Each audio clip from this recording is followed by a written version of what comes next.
আসসালামু আলাইকুম, আপনাদের সবাইকে স্বাগত জানাচ্ছি এখনকার আলোচনায়। আপনাদের সঙ্গে আছি আমি সিরাজুল ইসলাম। দর্শক, মক্কা চুক্তি হয়েছে তিন দেশের মধ্যে। অনেকেই জল্পনা কল্পনা করছিল এই চুক্তি কি ইরানের বিরুদ্ধে কিনা এবং এই চুক্তির ব্যাপারে ইরানের অবস্থান কি। ইরান আজকে সেই ব্যাপারে অবস্থান পরিষ্কার করেছে। কি বলেছে ইরান, বিরাট একটা কৌতূহলের ব্যাপার।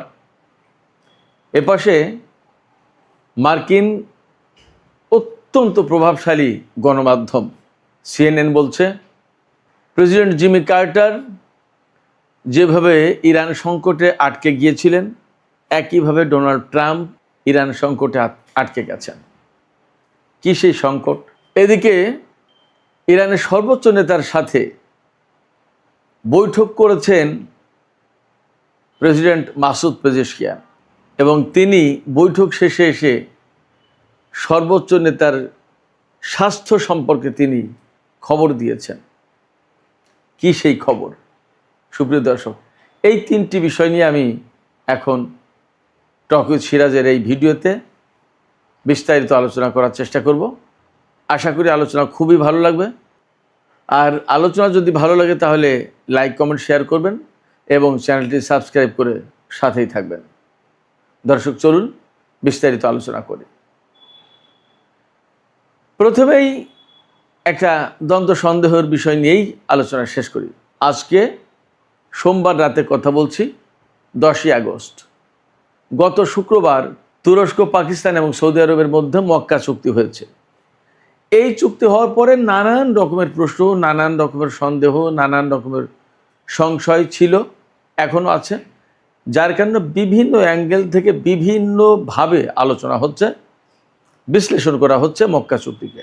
সবচেয়ে বড় যে দুটো প্রশ্ন এখানে ছিল সেটি হচ্ছে, এই চুক্তি কি ইরানের বিরুদ্ধে গেল কিনা, অর্থাৎ ইরানকে টার্গেট করে সৌদি আরব, পাকিস্তান এবং তুরস্ক জোট করলো কিনা, একটা প্রশ্ন। আর একটা প্রশ্ন ছিল যে আমেরিকা কি মধ্যপ্রাচ্যে নিরাপত্তা দিতে পারছে না এবং আমেরিকার নিরাপত্তা ব্যবস্থার উপরে আস্থা নেই বলেই কি সৌদি আরব, পাকিস্তান এবং তুরস্ককে ডেকে চুক্তি করলো? এই দুটো প্রশ্ন ছিল। আমি এই দুটো প্রশ্নের ব্যাপারে এর আগে কথা বলেছি।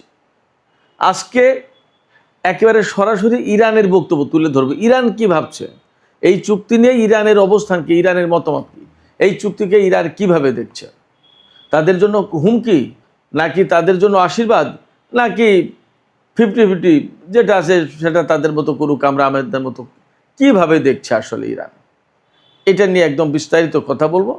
দর্শক, খেয়াল করুন, ইরানের পররাষ্ট্র মন্ত্রণালয়ের মুখপাত্র ইসমাইল বাকাই আজকেই প্রথম ইরান সরকারের পক্ষ থেকে জানিয়েছেন যে সৌদি আরব, তুরস্ক এবং পাকিস্তানের ভেতরে যে চুক্তি হয়েছে মক্কা চুক্তি, সেই ব্যাপারে ইরানের অবস্থান হলো, ইরান এই চুক্তিকে নিজের জন্য কোনো দুশ্চিন্তার, উদ্বেগের, উৎকণ্ঠার, হুমকির কোনো কারণ বলে মনে করছে না। ইরান বরং দেখছে যে আমেরিকা সুদীর্ঘকাল ধরে মধ্যপ্রাচ্যের দেশগুলোকে যে নিরাপত্তা নিশ্চয়তা দেওয়ার কথা বলেছিল, প্রতিশ্রুতি দিয়েছিল, একটা ওয়াদা করেছিল যে আমরা তোমাদের নিরাপত্তা কনফার্ম করব, সেই নিরাপত্তা দিতে পারেনি, ব্যর্থ হয়েছে। ইরান বলছে কি যে এই চুক্তির ভালো দিক হচ্ছে যে আমেরিকার উপরে আর তারা নির্ভর করছে না, আমেরিকার নিরাপত্তা তাদেরকে নিরাপত্তা দিতে পারেনি, এটা আরব দেশগুলো বুঝতে পেরেছে, এটা একটা ভালো দিক। এবং সৌদি আরব যে দুই দেশের সাথে চুক্তি করেছে, সেই দুই দেশের সাথে অর্থাৎ তুরস্ক এবং পাকিস্তানের সাথে, যেহেতু দুটো দেশই ইরানের সরাসরি প্রতিবেশী দেশ, তুরস্কের সাথে উত্তর পশ্চিমাঞ্চলে আর দক্ষিণ পূর্বাঞ্চলে পাকিস্তানের সাথে সীমান্ত আছে, অতএব ইরান বলছে এই দুটি দেশের সাথে আমার ঐতিহাসিক সম্পর্ক রয়েছে, বাণিজ্যিক লেনদেন, কূটনৈতিক সম্পর্ক, সব ধরনের সম্পর্ক, ঐতিহাসিক সম্পর্ক রয়েছে দীর্ঘদিন ধরে। ফলে এই দুটো দেশ সৌদি আরবের সাথে যে জোট করেছে, সেই জোট ইরানের জন্য কোনো ঝুঁকির কোনো কারণই হতে পারে না। সেক্ষেত্রে ইরান এই মক্কা চুক্তিকে নিজের জন্য কোনো ঝুঁকি মনে করছে না, নিজের জন্য কোনো উদ্বেগের কোনো বিষয়ই মনে করছে না। ইরানের পররাষ্ট্র মন্ত্রণালয়ের মুখপাত্র ইসমাইল বাকাই আরও একটা চমৎকার কথা বলেছেন। তিনি বলেছেন যে নিরাপত্তা আসলে কোনো প্রোডাক্ট না, পণ্য না, যে 2 মণ 5 মণ 10 মণ বা 2 টন 4 টন 10 টন কিনে নিলাম আর নিরাপত্তা নিশ্চিত হয়ে গেল। এটা এমন না। এটা এমন কোনো প্রোডাক্ট না যে মিথ্যাবাদী ফড়িয়ারা এসে বিক্রি করে দিয়ে যাবে।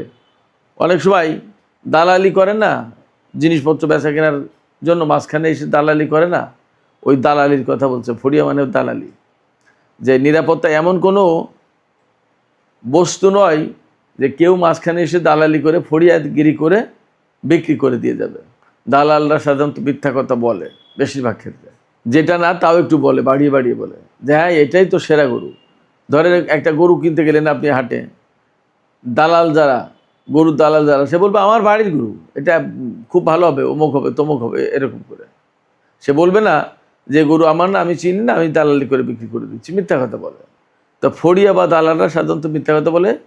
ইরানের পররাষ্ট্র মন্ত্রণালয়ের মুখপাত্র ইসমাইল বাকাই এই কথাই বলছেন যে নিরাপত্তা কোনো পণ্য নয় যে মিথ্যাবাদী ফড়িয়া বা দালাল এসে এটা বিক্রি করে দিয়ে যাবে আর এটা কিনে নেবে কোনো দেশ গ্রাহক হিসেবে। এটা এমন কি জিনিস না, বরং নিরাপত্তা এমন একটা জিনিস যেটা ভেতর থেকে নিজেরা তৈরি করতে হয়। নিজেদের ক্রিয়েটিভিটি থাকতে হয়, নিজেদের সৃষ্টিশীলতা থাকতে হয়, নিজেদের সেই রকমের সক্ষমতা, যোগ্যতা, দক্ষতা, অভিজ্ঞতা থাকতে হয়।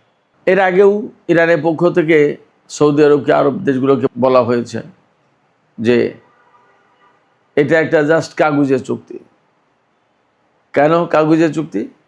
এই চুক্তি করে সৌদি আরব হয়তো মনে মনে ফিল করতে পারে যে আমি ভালো একটা বড় চুক্তি করলাম, কিন্তু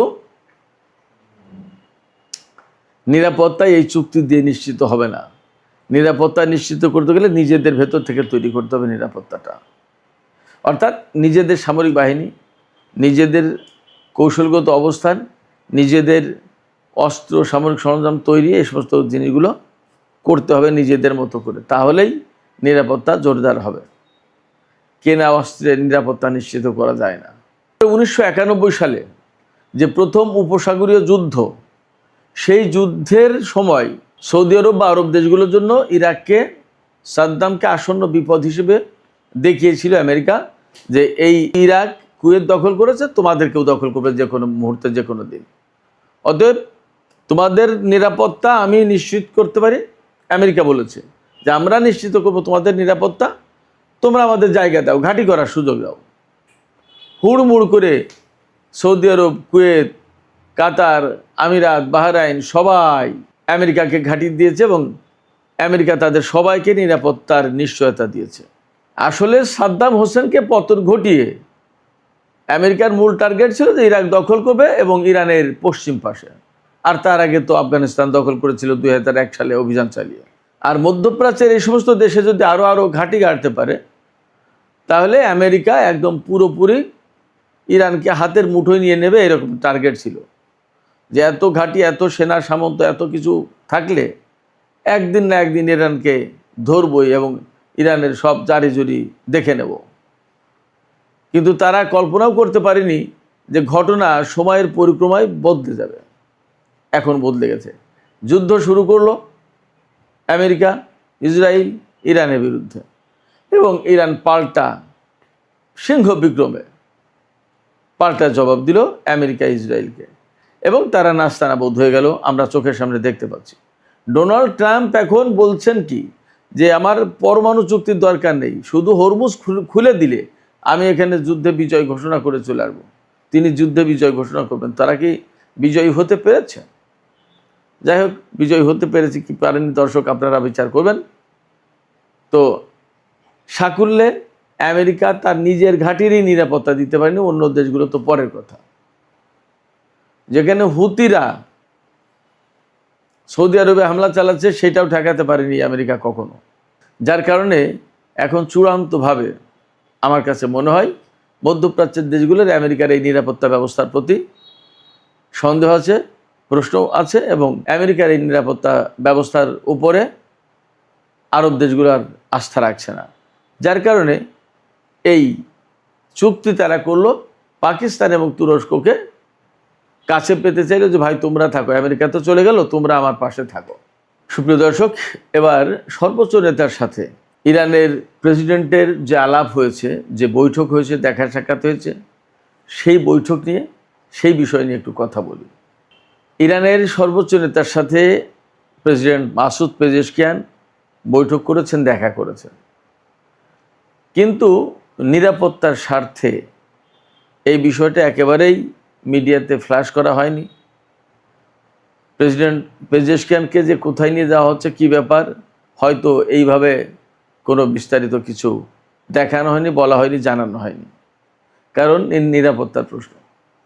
শোনা গেল যে তাকে একটা কালো গ্লাসের গাড়িতে করে সর্বোচ্চ নেতার কাছে নিয়ে যাওয়া হয়েছে, এবং যেহেতু কালো গ্লাসের গাড়িতে করে গেছেন, মাসুদ পেজেশকিয়ান তো কোথায় গেলেন, কিভাবে গেলেন, কিছুই জানা গেল না। মাসুদ পেজেশকিয়ান যে গেছেন, তিনি তো একা জানেন, তার সাথে আরও লোকজন ছিল নিশ্চয়ই। অর্থাৎ সর্বোচ্চ নেতার অবস্থানটা সবার কাছেই অপরিচিত থাকুক, অস্পষ্ট থাকুক, গোপন থাকুক, কারণ কখন কোথায় কোন ফাঁক দিয়ে কোথায় যে চলে যায় তথ্য, তার তো কোনো ঠিক ঠিকানা নেই, নিশ্চয়তা নেই। এখন নানা রকমের ঝামেলা আছে, আপনি জানতেও পারবেন না যে আপনার মাধ্যমে শত্রুপক্ষ গোয়েন্দাগিরি করছে, এমন সংকট আছে তো। এবং ইরান যেহেতু অনেক বড় ভিকটিম, সেই জন্য সর্বোচ্চ নেতার অবস্থান এবং কোথায় কখন কিভাবে যাচ্ছেন তা কিছু জানতে দেওয়া হলো না কাউকে। যা হোক, সর্বশেষ প্রেসিডেন্ট মাসুদ পেজেশকিয়ান যখন সর্বোচ্চ নেতার ওখানে পৌঁছালেন, তখন তার সাথে 7-8 ঘন্টা নাকি বৈঠক হয়েছে। মাসুদ পেজেশকিয়ান নিজেই বলছেন যে সর্বোচ্চ নেতা একদম পরিপূর্ণ সুস্থ, ফুললি তিনি সুস্থ আছেন, এবং তিনি সর্বোচ্চ নেতার সাথে 7-8 ঘন্টা বৈঠক করেছেন। সর্বোচ্চ নেতার স্বাস্থ্য নিয়ে বিভিন্ন রকমের জল্পনা ছিল না, অনেকে তো বলেছিলেন যে সর্বোচ্চ নেতা আয়াতুল্লাহ মুজতবা খামেনি হয়তো মারা গেছেন, কেউ কেউ বলেছেন যে তিনি পা হারিয়েছেন, কেউ বলেছেন হাত হারিয়েছেন, নানা রকমের কথা। তিনি একেবারে সম্পূর্ণভাবে সুস্থ আছেন। মাসুদ পেজেশকিয়ান একদম পরিষ্কার করে বলেছেন, একজন মানুষ যদি অসুস্থ হন তাহলে তার সাথে 7-8 ঘন্টা কি বৈঠক করা যায়? আমি তো সর্বোচ্চ নেতার সাথে 7-8 ঘন্টা বৈঠক করলাম, এবং মাসুদ পেজেশকিয়ান বলছেন যে কিছুদিন সময় দেন, দেখতে পাবেন সর্বোচ্চ নেতা কোন মাত্রায় সুস্থ আছেন, কেমন আছেন। সুপ্রিয় দর্শক, আপনারা সবাই জানেন যে যুদ্ধের প্রথম দিনেই ইরানের সর্বোচ্চ নেতা আয়াতুল্লাহ আলী খামেনি শহীদ হয়েছিলেন, এবং এই কারণে তার ছেলে আয়াতুল্লাহ মুজতবা খামেনিকে সর্বোচ্চ নেতা করা হয়েছে। এখন তার ব্যাপারে এই রকমের নানা মুখে অসুস্থতার কথা, এমনকি তার মৃত্যুর খবর পর্যন্ত গুজব হিসেবে ছড়ানো হয়েছিল। এই ব্যাপারেই বলেছেন মাসুদ পেজেশকিয়ান যে তিনি কেমন আছেন আপনারা কিছুদিন পরে জানতে পারবেন, তবে তিনি সম্পূর্ণ সুস্থ আছেন এটা তিনি বললেন। তারপরে তিনি বলেছেন যে সর্বোচ্চ নেতার সাথে আমার যা কথা হয়েছে সেটা হচ্ছে এই, সর্বোচ্চ নেতা ইরানের সব শ্রেণী পেশার মানুষকে ঐক্য বজায় রাখতে বলেছেন যে এই মুহূর্তে দেশের মানুষের ঐক্য সবচেয়ে বেশি জরুরি। এই অনৈক্য সৃষ্টি করেই কিন্তু জানুয়ারি মাসে ইরানে গোলযোগ তৈরি করেছিল কিছু কিছু দেশ। আবার যদি এখন যুদ্ধে খুব ভালো করার পরে যদি অনৈক্য আসে, তাহলে কিন্তু ওরা আবার সুযোগ নেবে। এই সুযোগ ইরান আর দিতে চায় না, যার কারণে ইরানের পক্ষ থেকে বারবারই বলা হচ্ছে, সর্বোচ্চ নেতা বারবার বলছেন যে জাতীয় ঐক্য ঠিক রাখতে হবে, যাতে কোনোভাবেই এই ঐক্য ভেঙে না যায়। দেখা যাক, আমরা যতদূর দেখতে পাচ্ছি যে ইরানের উপরে যুদ্ধ শুরু করার আগে ইরানে যে ধরনের কিছুটা বিভেদ বিভাজন ছিল, ইরানের উপরে যুদ্ধ চাপিয়ে দেওয়ার পর সেই বিভেদ বিভাজন কিন্তু চলে গেছে। আমরা দেখতে পাচ্ছি যে সমস্ত মানুষ, প্রায় ইরানের প্রায় সব শ্রেণী পেশার মানুষ একাট্টা হয়ে, ঐক্যবদ্ধ হয়ে রাস্তায় পাহারা দিচ্ছেন, রাস্তায় স্লোগান দিচ্ছেন, সরকারের পক্ষে অবস্থান নিয়েছেন। সেক্ষেত্রে সর্বোচ্চ নেতা যে আহ্বান জানিয়েছেন, এই আহ্বানে মনে হয় ইরানের লোকজন আগেই সাড়া দিয়ে বসে আছেন। সর্বোচ্চ নেতা ঐক্য দেখতে চান এবং এই ঐক্যের ভিত্তিতে শত্রুদের বিরুদ্ধে লড়াই চূড়ান্ত করতে চান। সুপ্রিয় দর্শক, আজকের আলোচনা এখানে শেষ করছি। আলোচনা শেষের আগে আপনাদের মতামত জানতে চাই, আপনারা কি মনে করছেন যে আসলেই ইরান যে কথা বলছে যে মক্কা চুক্তি, অর্থাৎ তুরস্ক, সৌদি আরব এবং পাকিস্তান যে চুক্তি সই করেছে, এই চুক্তি অ্যাকচুয়ালি ইরানের নিরাপত্তার জন্য কোনো হুমকি না। আপনারা কি তাই মনে করেন? আপনাদের মতামত জানিয়ে কমেন্টে লিখতে পারেন। আর ভিডিও ভালো লাগলে লাইক, কমেন্ট, শেয়ার করবেন এবং চ্যানেলটি সাবস্ক্রাইব করে সাথেই থাকবেন।